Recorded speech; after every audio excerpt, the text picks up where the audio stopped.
want to be when you grow up? It's a simple enough question, but not so easy to answer. Most of us don't have a clue, maybe even to this day, but some of us know at a very early age. Baseball player, artist, or maybe a long-distance runner? Fewer still will follow those dreams. Most of us travel along the ups and downs over the course of a lifetime, and we play the hand we were dealt.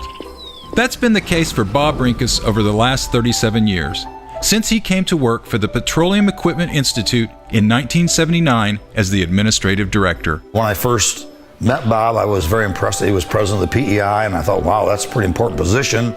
And all of her family, including her, would be declared free. Where'd my drink go?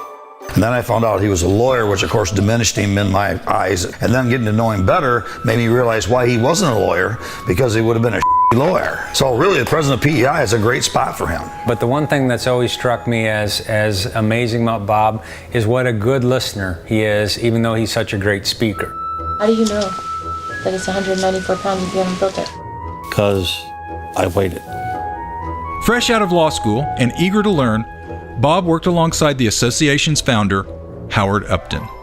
Bob may not have dreamed of being a trade association executive or the veritable voice of an entire industry, but he has left his mark on the world of PEI, and his voice will surely be missed at conferences and in print. Bob's biggest strength to me is that Bob never led you. He advised you, he counseled you, he gave you options. He does have the lawyering talents that tend to serve the association well.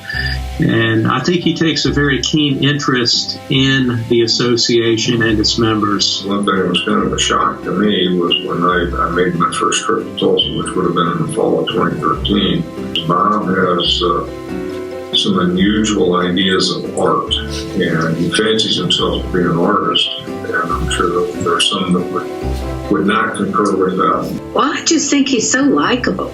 I think that's a real plus. He's just a nice person. His personality and his attraction to people and doing the right thing for people. Bob's attitude towards the membership and his support of the membership is permeated in all of his staff. Everybody who worked at PEI gave the same positive attitude. They were always willing to help you more than you required and to do anything you requested. And it's still there. I mean, in the conversations I've had with the staff in the last few weeks, it's just amazing what they want to do to help you be successful. It happened around the early 1990s. And Bob took the board and their wives to the nicest restaurant. It was at the end of the evening. The waiter presented Bob with the check. He stared at it for a while, and he had this real puzzled look on his face. He looked like he was going to have a panic attack. And then he realized it was in pesos, and it had the longest line of zeros you've ever seen across the whole check. He was so stressed. He thought, how in the world are we going to get out of here, and how am I going to pay for it? Back in 2009, it was the Strategic Long Range Planning Committee meeting, and that was my year as president. And we had the meeting in San Antonio. Left there, was carrying my golf clubs to take to San Antonio in my suitcase, and I tripped on the curb and I jammed my back pretty rough. And Bob is a masseuse. Bob had offered to see if he couldn't help my back out prior to the golf activity that we had planned. There was a health club in the basement of the Westin, and we were walking down the halls and looking for a room, kind of hunting for a place to pull it off. Was very entertaining, to say the least. There's some things that you probably do when you retire.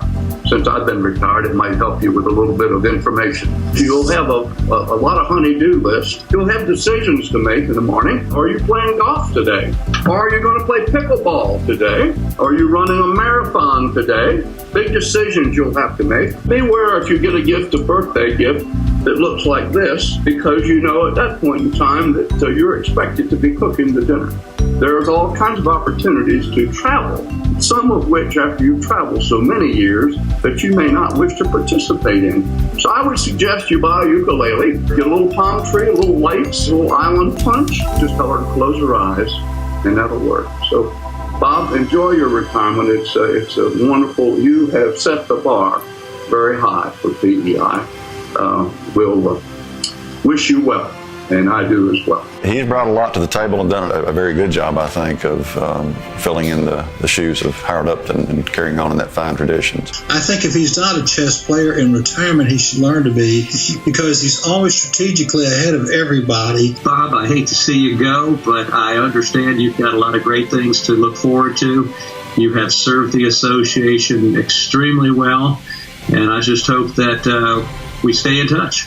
Bob, you've been doing this a long time. We're all going to miss you, but we'll still remain friends, and I look forward to those days in our friendship. We're going to miss your weird stories, prolonged staff meetings, your incredibly loud sneeze. Bob, hey, thanks for everything. Thank you, Bob. Thanks for everything you've done for me, Bob. Thanks a lot, Bob. Oh, we're supposed to do it together. You sure know how to take a regular old day at work and make it interesting. So thank you very much, Bob. You'll be missed. Thank you for being such a great boss. We love you. Enjoy your retirement. Love you, man. Whatever the future holds, my friend, good luck. Just as fate sent him on an unforeseen path in 1979, we wish him happy journeys in the coming milestones he will cross in retirement, whatever they may be.